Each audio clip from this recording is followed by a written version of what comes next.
श्री हरदास। अनंत चतुर्दशी व्रत कथा। कौंडल्य ऋषि एवं उनकी पत्नी सुशीला की कथा। प्राचीन काल में एक समय धर्मराज युधिष्ठिर ने राजसूय यज्ञ का आयोजन किया। उस यज्ञ में दुर्योधन आदि अन्य कौरव भी आमंत्रित थे। युधिष्ठिर जी का महल का निर्माण अत्यंत विलक्षण रूप से किया गया था। उस महल में थल के स्थान पर जल एवं जल के स्थान पर थल की अनुभूति होती थी। दुर्योधन भी उनके महल की सुंदरता एवं भव्यता को निहार रहा था। उसी समय थल का भ्रम होने पर दुर्योधन ने यूं ही अपने पग को आगे उठाया, वह जल के कुंड में जा गिरा। द्रौपदी ने अपने कक्ष से दुर्योधन को जल में गिरता देख लिया था तथा उपहास करते हुए बोली, अंधे की संतान भी अंधी। द्रौपदी के मुख से निकले ये शब्द बाण दुर्योधन के हृदय को भेद गए।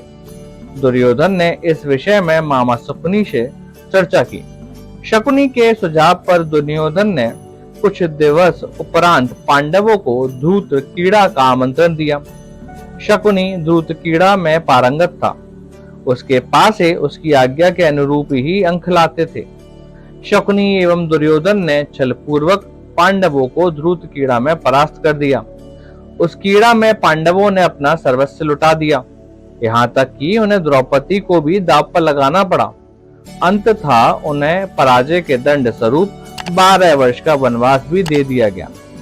एक दिन वनवास भोग रहे पांडवों से भेंट करने हेतु भगवान श्री कृष्ण वन में पधारे। महाराज युधिष्ठिर ने अपनी संपूर्ण व्यथा सुनाते हुए श्री कृष्ण से इस संकट के निवारण का मार्ग बताने का निवेदन किया। भगवान कृष्ण ने उन्हें अनंत व्रत करने का सुझाव दिया एवं कहा, इस व्रत को करने से निश्चित ही तुम्हारा राज्य पुनः प्राप्त हो जाएगा। व्रत का विधान वर्णित करने के उपरांत श्री कृष्ण ने युधिष्ठिर से कहा, अब मैं तुम्हें इस व्रत से संबंधित एक कथा सुनाता हूँ। कृपया श्रद्धा और ध्यान पूर्वक श्रवण करो। प्राचीन काल में एक अत्यंत ही धर्मनिष्ठ एवं पुण्यात्मा ब्राह्मण था। उसका नाम सुमंत था। सुमंत की सुशीला नाम की एक कन्या थी। उचित आयु होने पर सुमंत ने अपनी पुत्री का विवाह कौंडल्य नामक ऋषि से करवा दिया। कौंडल्य ऋषि सुशीला को विदा कराकर अपने आश्रम की ओर यात्रा कर रहे थे। मार्ग में ही साया काल का समय हो गया, जिसके कारण ऋषिवर एक नदी के तट पर संध्या आदि करने हेतु रुक गए। इधर ऋषि अपने संध्या वंदन में लीन थे। उधर उनकी सहधर्मिणी सुशीला ने अनेक स्त्रियों को किसी देवता का पूजन करते हुए देखा। सुशीला ने जिज्ञासा प्रकट करते हुए उनसे पूछा, आप सभी यह कौन सा पूजन कर रही हैं तथा ये किस देवता को समर्पित है? सुशीला के प्रश्न करने पर उन सभी ने अनंत व्रत का विस्तृत वर्णन करते हुए कहा कि ये भगवान अनंत को समर्पित अत्यंत प्रिय व्रत है।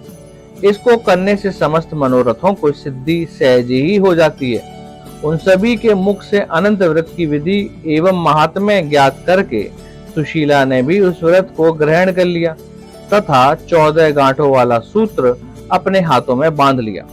इस धागे को अनंत सूत्र कहा जाता है। पूजा उपरांत वह अपने पति के समीप आ गई।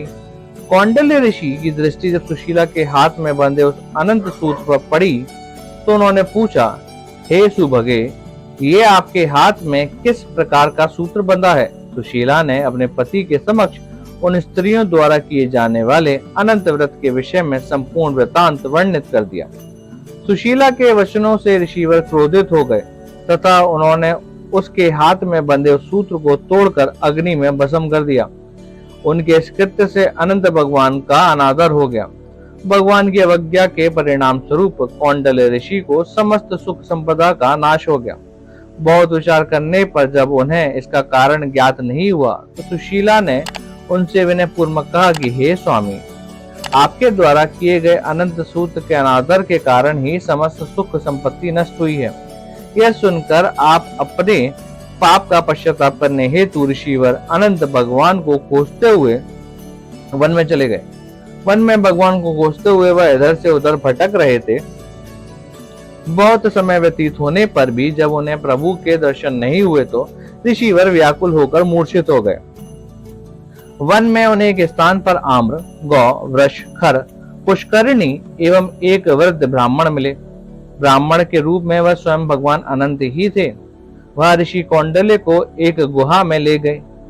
वहां वे ऋषि से बोले, वह आम्र पूर्व जन्म में वेद पाठी ब्राह्मण था, जिसने विद्यार्थियों को शिक्षा प्रदान नहीं की, इसलिए वह आम हो गया। गौ रूप में पृथ्वी थी, जो विजापहरण के कारण गौ हो गई। वृष धर्म का रूप है एवं खर क्रोध का, तथा दो बहनें थीं जो एक दूसरे को ही दान आदि करने के कारण पुष्करणी हो गईं, तथा वृद्ध ब्राह्मण के रूप में मैं स्वयं अनंत हूँ। हे ऋषिवर, मेरे अपमान के कारण ही आपको यह दुख का एवं कष्ट भोगने पड़ रहे हैं। आपके निर्मल हृदय से पश्चाताप करने के कारण मैं आपसे प्रसन्न हूँ। आप अपने आश्रम में पुनः लौट जाएं तथा 14 वर्षों तक अथवा यथाशक्ति विधिवत अनंत व्रत का पालन करें। इससे आपके समस्त कष्टों का निवारण हो जाएगा। निर्धारित संख्या पूर्ण होने पर भाद्रपद शुक्ल चतुर्दशी को व्रत का विधि पूर्वक उद्यापन करें। उद्यापन हेतु सर्वतोभृद मंडल पर कलश स्थापित कर पुष्प निर्मित अथवा स्वर्णमय अनंत की मूर्ति विराजमान करें।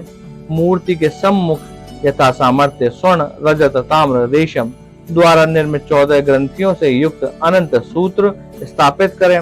तदुपरांत उनका वेद मंत्रों से पूजन करें तथा तिल, घी, खांड, मेवा एवं खीर आदि से हवन करें।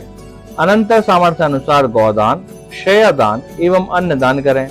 14 घट, 14 सौभाग्य द्रव्य तथा 14 अनंत सूत्र दान करें। 14 ब्राह्मण दंपतियों को भोजन कराएं तथा उन्हें दक्षिणा आदि सहित विदा कर स्वयं भी भोजन ग्रहण कर व्रत का समापन करें। इस प्रकार व्रत का विधान वर्णित कर भगवान अनंत वन से अंतर्ध्यान हो गए। भगवान की आज्ञा पाकर कौंडल्य ऋषि ने उनके निर्देश अनुसार व्रत का पालन किया। उस व्रत के पुण्य फल से ऋषि के समस्त कष्ट एवं संकटों का अंत हो गया। भगवान श्री कृष्ण ने कहा, हे धर्मराज, ये मैंने तुम्हें सर्वश्रेष्ठ व्रत सुना दिया है। इस व्रत को करने वाला प्राणी निसंदेह निष्पाप हो जाता है। जो भी अनंत चतुर्दशी व्रत की इस पावन कथा का पाठ एवं श्रवण करता है, वह समस्त पापों से मुक्त होकर भगवान के श्री चरणों में परम पद प्राप्त करता है।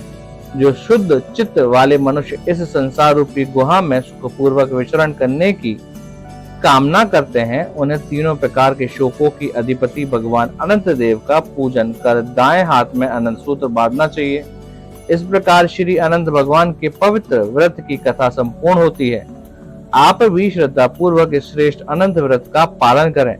इस व्रत को करने से निश्चित ही आपको मनोरथ सिद्ध होंगे। श्री कृष्ण जी के निर्देशानुसार युधिष्ठिर जी ने भी भगवान अनंत का व्रत नियम पूर्वक किया, जिसके परिणाम स्वरूप महाभारत के युद्ध में पांडव विजय हुए तथा उनका साम्राज्य प्राप्त हो गया। ऐसी ही दिव्य कथा सुनने के लिए चैनल को सब्सक्राइब करें और घंटी दबाएं। कमेंट करें। कुंज बिहारी श्री हरदास।